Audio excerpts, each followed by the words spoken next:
Hello, everyone. Am I audible? I don't even need this, do I? It depends what your idea of fun is, but thank you very much. Today, we're talking about how we make the world's best websites even better. You're going to get three things from this talk. The first one is I'm going to talk about why mobile visitors aren't just desktop visitors on a smaller screen. Next, I'm going to tell us a case study of how we helped to grow a company by 470% in the last year by optimizing for mobile. And then we've got my special guest star, Brian O'Sullivan from Dropbox, is coming up, and then I'm going to be asking Brian some questions about how Dropbox does conversion and about his experience, so fantastic. How I know the following techniques will work for your business. Right? Obviously, you've all got very different businesses, and I'll just tell you a little bit about our background. Originally, my co-founder and I, Ben Jessen, worked in-house for a company that sold mobile phones online about 15 years ago. And because of my background in science, I said to Ben, you know, we could be carrying out A/B split tests here or multivariate tests, and I think it will work amazingly well. And so we did it. And it was, here was when we did it. This was the graph on the wall, and things just took off and went crazy. It was probably the most exciting year of my life, work-wise. And we tripled the business, and we refused to rescale the graph because we wanted to see if we could hit the ceiling, which we failed to do. But we realized we were onto something, and so we wrote an article about some of the techniques we'd been using and developing. It went viral, and the next day, Tom Young from Google got in touch with us and invited us to be the first partner internationally for Google's A/B testing tool. And that's kind of how our business was, how it was formed. Since then, that's what we've done. We've done consulting. We've worked with clients in 9 languages in 23 countries. Basically, if we can double a business in Japan, then it works anywhere. And it was against the will of all the Japanese staff because they knew this page wouldn't win, and they were so wrong. We've worked in 80+ different verticals. Literally almost anything you can name we've sold, which is kind of strange and quirky. We've measurably grown hundreds of businesses. And we've worked with some really prestigious clients. We've been fortunate to work with like Apple and Amazon and Facebook and Dropbox and Google. And actually 4 out of 5 of those were on mobile projects, mobile-related projects. And one thing we did with Google was the landing pages for the first ever Android phone. And so, we've run thousands of experiments. So what I'm showing you, and generated billions in revenue, what I'm showing you is things that haven't just worked once or maybe worked once in one business. And we kind of distill the activities that we find are the vital few that usually work on any business and the techniques that tend to work. But before I go into that, mobile doesn't just mean smaller screen. Some people, the first one is that it's easy to forget. Some people are just, you probably know them in your families. Some people are mobile people. Some people use a mobile device. These guys using a mobile device as their main primary computer. So when you think of your mobile visitors, bear in mind that these aren't just people who, they aren't homogeneous and the same as the desktop visitors necessarily. And the other one is some of your mobile visitors are desktop people, but in mobile mode, and that changes. They're in a different situation. They're not sitting at a desk usually. So this fella here, he's using his mobile while he's on the road traveling. He seems to have missed his train. These two, this couple, they've both got desktops, but they're lying in bed and using their mobiles. Very unhealthy, I think. I'll give them 3 months. And people just generally tend to use mobiles in any time they've got like a spare moment. Don't even get me started about this guy. And also, they're not just, when people are on the mobiles, they don't do the same kind of activities. They don't, so they are like, social media in particular tends to be a great driver of mobile traffic. So when you're optimizing for mobile, also think of mobile traffic. Facebook, for example, is a massive driver of mobile traffic. When you see all those people on the train, they tend not to be working on spreadsheets on their phones. But also mobile users do face challenges. Reception and bandwidth is often an issue, so that's one thing to bear in mind for designing for mobile, is that these people might be on really slow connections, but also it is a small screen, you can't fit much on the screen, so you have to be very concise, and also, even then you have to keep in mind that some people will be struggling to read what you've written. The screen's often viewed in brightness, so all those kind of nice design techniques of, grey font on a slightly greyer background, that goes out the window. So it needs to be very legible. I think I might have reached the end of this clicker's battery life, have I? And really importantly is the input device. No matter how fast someone is with the thumbs, it's slower for input, especially when a form comes up. And then the keyboard obscures half of the phone, so the screen becomes half as big as it was. So the input becomes a big issue. In general, mobile is harder, from our experience. Mobile is harder than developing for desktop. You haven't got the luxuries and all that space and the fast input. But that makes it mobile a huge opportunity. 3 things. Companies are ignoring mobile traffic because it doesn't convert. So typically, companies are saying, we've got this mobile traffic, but it's a pain. The mobile traffic's fine in our view. It's the mobile websites that don't convert. And there will be winners and losers. I mentioned before in the panel about how this is, this is going to be something this is still something that you can win at. And the fact that you're here today is like an obvious advantage over the people who aren't, because it is, it's like that kind of gold rush all over again. So here, how we help to grow a company by 470% in a year. Oh, thank you.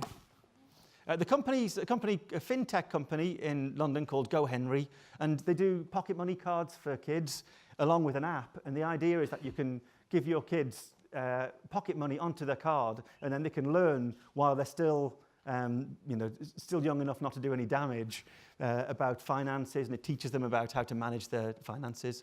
It's great. GoHenry have kindly let us, tell the story about this. They've grown by 470% in the year. And just for comparison, this is the similar growth. We've had quite a few clients in the Sunday Times Fast Track. But this is last year's Sunday Times Fast Track winner. And this is the growth of GoHenry in comparison. This is like stratospheric, the speed they've grown. It's been like an amazing success story. So the first step, and these are all things you can do, is understanding your mobile visitors, particularly the non-converting ones, because obviously they're the ones that aren't spending money. Converting them is the way you're going to make extra money. 2 things you want to know about them is what's currently holding them back and what's pulling them through. You need to understand exactly what the drivers are. Our methodology has got 9 steps, but in particular, most of what I'm going to be focusing on today is that one, understanding your visitors, because it's so fruitful. Once you understand these people, it suddenly becomes much easier to know how to persuade them. And to the point that we've got a research team now, and we keep recruiting scientists into our research team, and they do like a crash course of 4 weeks where they just get as much research as possible. So we really understand the visitors often better than anyone else in the client's company. So here's GoHenry's mobile page. Over 90% of GoHenry's traffic comes from mobile, so mobile's everything for them. And here are the things we did to understand the visitors. We surveyed them. We use for the on-page surveys, if you want to know how a particular page could be improved, then we find that Qualaroo and Hotjar are the best for surveying on-page mobile visitors. We surveyed existing customers, because one thing is that the sign-up rates aren't always as good as you'd hope on Qualaroo and Hotjar, on the on-page things, but again, for the reasons I mentioned, the thumb problem. And so one thing that works really well is emailing a survey to existing customers just after they signed up with Google Forms or SurveyMonkey or Gizmo or whatever, and asking them for their views then. Some of them reply from a mobile, but lots of them reply from a desktop machine. So that's a good way of getting the numbers up, and so you can really understand them. The next one is on-page analytics and heat maps come in really useful, because you can see exactly where people are clicking, whether it's an image or whatever, and what people are doing on the page, where they're scrolling. Crazy Egg, Hotjar, and ClickTail are all great for those and work well on mobile. I don't know how many of you do usability testing, if you put your hands up. So quite a few, which is which is encouraging. We find that our usability testing is one of the most fruitful ways of gathering insights about the customers and inspiration. We do a lot ourselves, but there's also usertesting.com, which has a service. And look back, if you want to roll your own version of usertesting.com with using your own customers or visitors rather than a panel, then that's great. We also, and again, every single product we work on, we follow someone through the journey. So in this case, we actually watch people signing up for the like Follow Me Home studies, where we watch people signing up for the service and watch them activate the cards and all that kind of thing, just so it's no longer theoretical sitting in an ivory tower. We actually see how these things go. And we've also used the app lots. Every single thing that we sell, it's our consultants have to actually become users of, unless they have like some kind of objection, which happens occasionally. Some of the experiments we designed, we've tested over 100 different Facebook ads.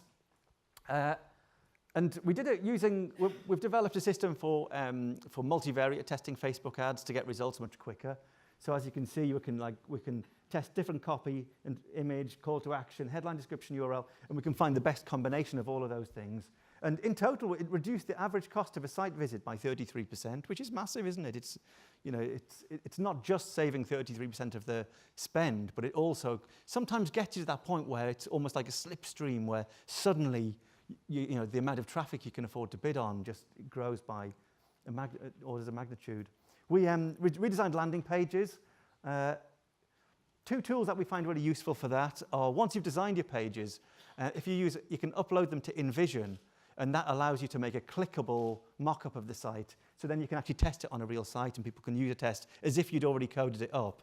But so all the menus will work, and all the links will work, and everything like that. So you get much better results from your user tests. And also Verify app, where you can actually show, if you've ever unsure about two different things, Verify app allows you to show a panel or visitors both versions and say which would you prefer, and then they can click. And so you can get very quick kind of straw polls if you have a question. Yeah, the new page we designed increased the customers by 78% according to an optimized A/B test. And so again, the great thing is that combined, that ad and that page generated 191% more customers, which is one of the beauties of what we all do, which is that it's multiplicative. So every time that we get a win at different serial stages in the funnel, then it multiplies the whole business. And it can get to that point where suddenly advertising becomes amazingly affordable. Going further through the funnel, we got to the point where we actually studied the activation letters. So when the credit card gets sent to someone's house, then is there any way that we could get a higher percentage of people to actually activate the card and start using it? So we came up with this idea where this was the control letter, which we sent to the parent saying, okay, then welcome, now you can sign up. And so we wrote the letter to the child. And so the child received a letter in the post which says, okay, then here's what you need to do, ask a parent to do it. And in doing that, we got another 11% increase, which is on the whole business. So it all adds up, and it's nice to do direct mail split testing. That's all I'm going to go in for now, because at this point, I'm introducing one of our valuable, highly esteemed clients, Brian O'Sullivan from Dropbox. Hi, Brian. Thank you very much. Good.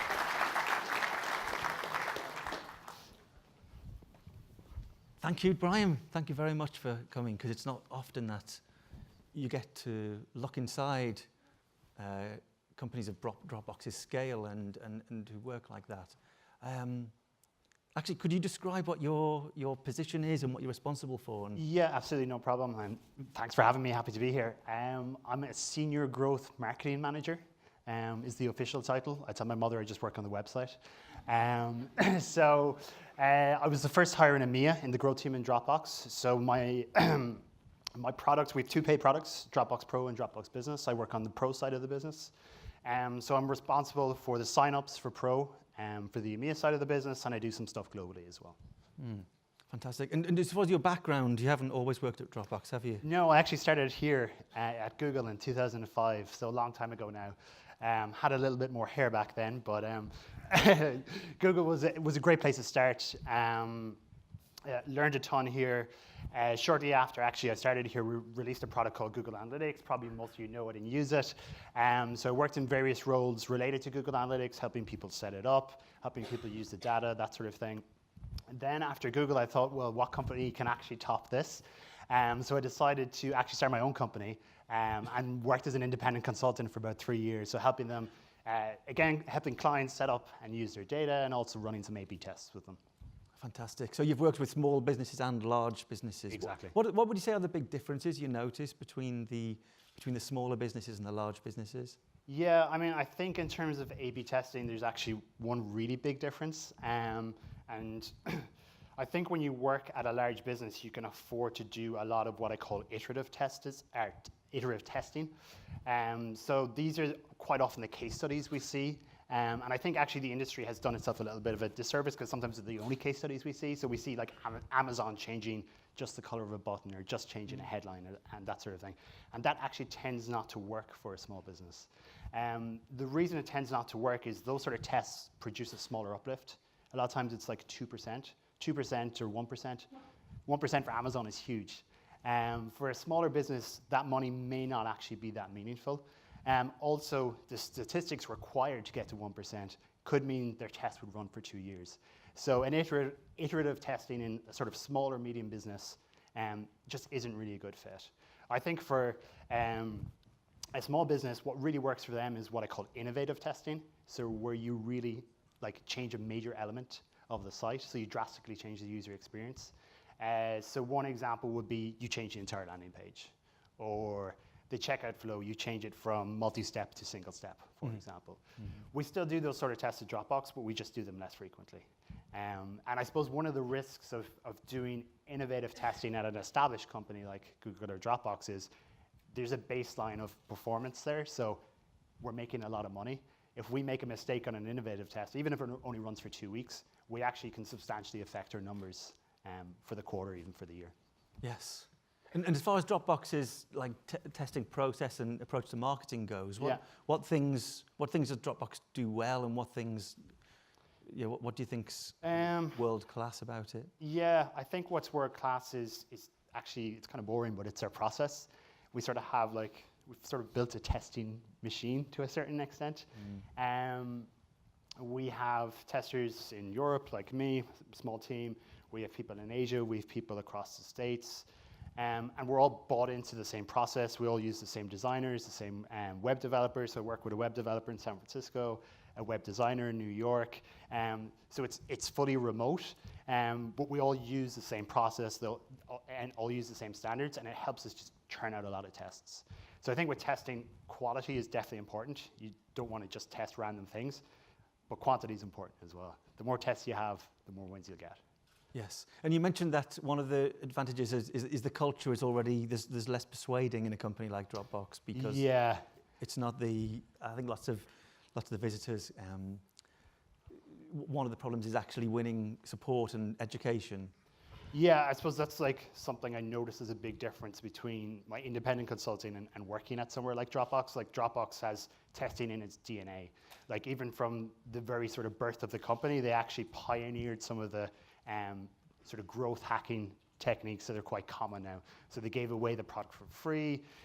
You got extra space if people tweeted about you, or you shared on Facebook. You got extra space if you emailed one of your friends and they signed up and all that sort of stuff. So that's like core to the company. Like everyone in the company understands that's how we grew. Whereas if you work at a traditional company, and particularly one that's not just online, higher ups may not understand that. And that can lead to challenges. For example, people want to test to make up a shortfall, for example. So they say, oh, we're not going to hit our numbers for this quarter. This test has run 3 days. It looks like it's positive. It's got a 20% lift. Let's just launch it. And that's just not a good practice, as we know. So tests should run for sort of 1 to 2 weeks at an absolute minimum.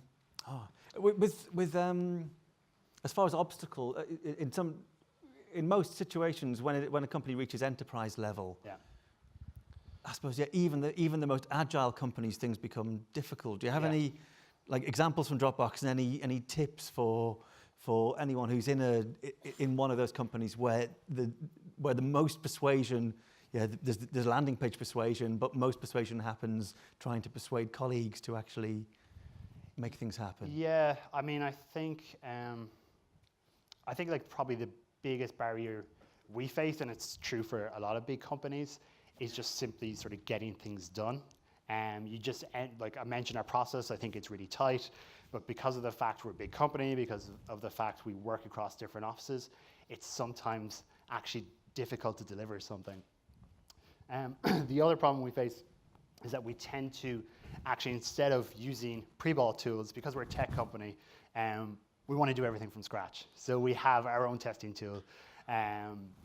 We don't have a CMS. Our web engineers code each page like pixel perfect using Python. So when I worked with, say, a medium-sized business, if I wanted to change a headline on a website, I'd use something like Optimizely or the Google Visual tool. I would click in, change a headline there and then. And my test could be live in an hour. At somewhere like Dropbox, it's got to be coded, which is probably going to take minimum a day because we're using Python. And also because you tend to have layers of people who want to make sure what we're saying is right. So I think like trust is actually an inherent part of the Dropbox brand. We want users to trust us with their data. So that even sort of flows down to the accuracy of the website. We don't want to make statements on the website that are false. So if we write new copy, even something like a headline, typically someone will review it. If we write new copy about how the product works or how secure it is, probably 2 or 3 people will review it before it goes live. And typically with those stages, how many handoffs would there be? So if you design a headline, for example, how many handoffs would there be before? It depends massively on the test, I think. Yeah. So something like a headline is probably like something that can be reasonably quick. I'll write the headline, I'll have a copywriter or someone on the content team review it, I'll pass a ticket to a web developer, they'll build it, we'll test it together, and then we'll release it live. Something that involves design or some copy that's deemed to be a little bit sensitive, we could be talking weeks between test ideation, actually sometimes even months between test ideation and actual launch. Yes. Now that you've seen what you've seen, you've been through Google and you've been through Dropbox. Yeah. If you're back in the audience, what kind of techniques or what kind of principles do you kind of think, if I was back at a smaller company now, or back at a company that's not an enterprise now? Yeah. Are there any things that you'd immediately appreciate more and maybe go wild on? Yeah, I think in terms of testing, there's probably 2 things that are important when you're at a small or medium-sized company. So one I already touched on, you've got to go big, I think. There's no point testing like really small changes. Just go for it. And the second thing is try and be aware of what your users' problems are. And this actually surprised me. I mean, even at big companies like Dropbox and Google, there's people who will always talk to customers and figure out what their issues are. When I went to smaller companies, I was like, whose job is it to talk to customers in this company? And sometimes the answer was no, which I was really surprised at for a small company. So solve user needs. Yes. That always leads to wins. It always leads to wins. Are there any interesting wins that you're allowed to talk? I don't know. I should have checked this before we came on stage, shouldn't I? Yeah. Are there any wins you're allowed to talk about, or any particularly? I guess we could talk about them. So what we find so we have 2 products, right? Dropbox Pro and Dropbox Business. And actually, what works in Dropbox Pro doesn't tend to work on Dropbox Business. They're quite different audiences and quite different products. So the people who buy Dropbox Pro, generally they've used the basic free Dropbox product and they've run out of space. So most of the stuff that's worked there is just stuff that's highlighted to them that they've run out of space. So like we run notifications in the product to send more traffic to the websites. We ran the space bar on the website that says, here's what you get with Dropbox Basic, and here's everything you get with Dropbox Pro. That really worked. We ran another test on the page that talked about the relative pricing of Dropbox. It's as cheap as 3 coffees a month, which helps to frame the sort of user's mind, this actually isn't that expensive. Whereas if you say it's $10 a month, they don't have a frame of reference for it. With Dropbox Business, it's a more complicated decision. So you're buying it for your company. So I think what the average Dropbox visitor or Dropbox Business visitor thinks about, will this make me look good to my colleagues? So you got to play on that sort of mindset. So ways you can do that is you can talk about the ease of use of Dropbox. You can talk about other companies that use it, social proof, sort of standard stuff. You can also talk about how secure Dropbox is, that kind of thing. So it's unusual in being a company that's both like a domestic sale and a B2B sale, isn't it? Yeah, consumer and business. There aren't many businesses that necessarily do both. Yeah. I've been told that we're not allowed to overrun, so thank you very much. Okay, no problem. It's time for questions now. Yeah. I sort of had to not just chat forever. So does anyone have any questions for Brian or for me? If I get this Throw thing. the box. At the very least, I want to have an opportunity to throw this into the audience. So, would anyone just like this? I've never used one of these before. Was that question or? Just waving. So, my question is, you mentioned for small business there is like A/B testing doesn't work so well. So, is there some like limit you can name or like come up with where it's like a cross-border where you should have A/B testing or shouldn't, like how many page views or like visitors or? Yeah, I can take a stab at that. And Do you want to yet? yeah, you can as well if you want. I don't think A/B testing doesn't work well for small businesses. I think you just have to be careful in your approach to it. There's two things you need to think about if you've got less traffic. One is what sort of lift you're looking for. So if you aim for a bigger lift, your test will run a bit quicker. The second thing you need to think about is the number of conversions. So if you've got a small number of conversions, like say less than 1,000 a month, like a few hundred a month, you might run into trouble. It might take a while for your test to complete. So what you can do in that case is look at micro conversions. So you can look at the number of add to baskets, for example, instead of the total number of people who get to the end of your checkout. And as far as tests go, there's sites like Optimizely and VWO have calculators, so you can actually type in the traffic you get, what kind of lift you're hoping to get, and then it'll tell you how long it would take to detect an increase of that size to a reasonable statistical significance. And what we find is for smaller businesses, if you find that, if it's going to take 6 months or whatever, or unacceptably long to run the test, then you can have to do what Brian says, which is choose a goal that does have higher numbers. But one thing that we find amazingly useful is user tests, especially on startups where, if a startup's just really at the stage where it hardly has any visitors, user tests are great because they obviously don't give the quantitative side, but they do give an amazing amount of qualitative information. So someone might use the page, and in doing so, they've pointed out that they don't understand that headline. And you think, well, I don't know quantitatively that this headline doesn't work, but I know at least one person doesn't understand what it means. So you get that kind of granular insight into exactly what on the page is and isn't working. And if you do enough of those, then that can, it can be ridiculously effective.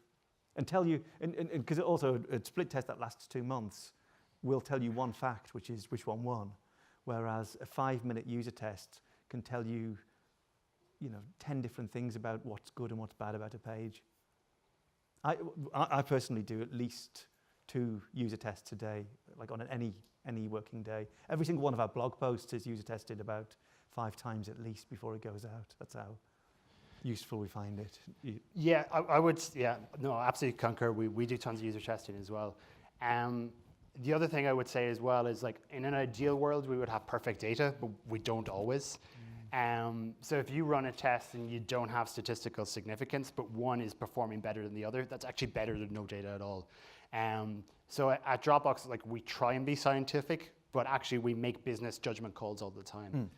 So there are some cases, like we have some markets, for example, that are quite small, where we run a specific test for that market. We may not have the numbers, but we're like, well, based on the data we have, this is the best performer, so we'll just go for that. So, like, try and keep the stats in mind, but don't be ruled by it at the same time, I would say. Almost every great work of art you like, or movie or novel, was created without split testing. So it is worth it, much as, and I feel kind of okay saying it because I'm a scientist. I don't feel too bad about kind of espousing the qualitative side. But it is worth remembering, especially when this indicator is saying still not significant. It's not significant. Most businesses grow in increments of 2 to 3 to 5% or whatever, and most great works of art or great creations are created in increments. So even though A/B testing is great, the things I showed you, but all those big wins on every single big win that I mentioned on that slide deck had been user tested loads of times. We use the user test, basically, the A/B test.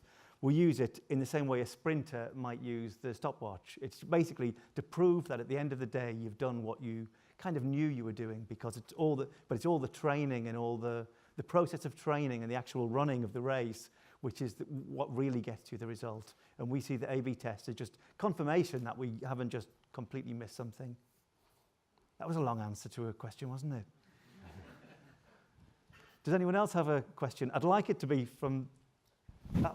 Oh, back there. Yes, brilliant. Gotta get up. Basically, whoever's furthest from where it lands up, I'd like a question from them next as well. Yeah, I thought I'd humor you. Now, I had a question about you're active in many markets, and I think, like what Natalie explained, that there are different cultures that are, for instance, uncertainty embracing or avoiding. So how do you A/B test and optimize for different cultures in different markets, or do you see any major differences, or maybe you don't? Do you mind if I answer that first, just because my views are quite controversial? Go for it. But otherwise, it might sound like I'm contradicting if we don't. Okay. I used to work as a material scientist, head of material scientist for a company that made plasterboards, wall boards, and it was well known in the company that Germans liked heavier wall boards. And we said, what, heavier?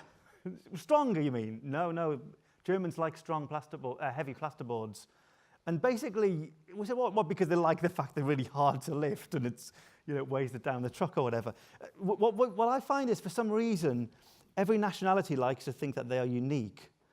And so if there's one, some nationalities have different issues. Germany, for example, is the law and the culture is very about privacy. And there are things like this, and Japanese people do tend to be more conservative and less risk-taking. But I'd say the biggest variation, is that everyone thinks their country is unique. And as I mentioned before, Star Wars, will Star Wars translate to every country in the world? Of course it will. Will Harry Potter? Of course it will. Will iPhones work? Of course they will. Humans essentially are the same. And and I'd say one thing, if there's one thing that everyone in the world has in common is they all think they're different.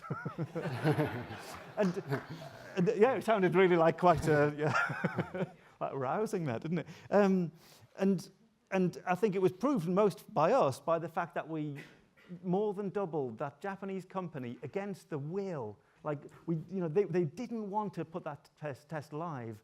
And they put it live, and they said, honestly, this is true, it doesn't sound true. They said, Japanese people won't be interested in that because Japanese people don't want great rates. And we said, really? And so that's one of the great things about A/B testing. Now I'll pass you over to Brian, who might say the same. I actually largely agree with that, not just because you said it first. Human behavior is generally the same. And actually, it's what we found as well with a lot of our tests. We tend to do them per language. So we don't even bother splitting out UK versus US, for example. Mm-hmm. And we can do it afterwards if we want to, if there's something interesting about the test. We tend to do them per language. And what we'd quite often do is do them in English first and then try other markets. And most of the time, they actually work in other markets. We have seen some stuff that's different, and it's actually the two countries you've mentioned, Japan and Germany. There has been some stuff that have worked in those countries that hasn't worked elsewhere. I think in answer to the question, how would you deal with those countries? Ideally, you would get the opinion of someone from those countries. That's what we've done. We have a person in Japan. We have people at the company, Europeans at the company working on testing as well. And if you don't have those resources available to you, you could actually just show your website to a German person or to a Japanese person and get their feedback. And the other one is on this subject is that you've asked, like, I'm on my high horse here. So much of the difficulty of growing a successful web business is managing complexity.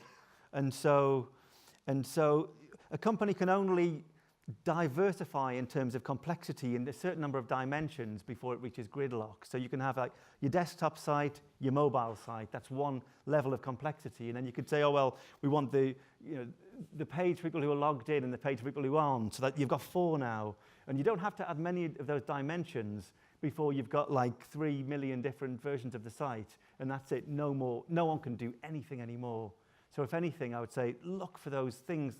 Look for any opportunity to keep things simple, because the benefits downstream are absolutely enormous. One client we took on, and they had 7 landing pages, and the first thing I did was I sent all the traffic to one, and they said, but these are all different for a reason. And I said, yeah, but we're going to make an amazing landing page. It's going to be easier to make one amazing one than to make 7, to dilute the traffic and wait 7 times as long for all those. And we did, and we grew that company by 5 times.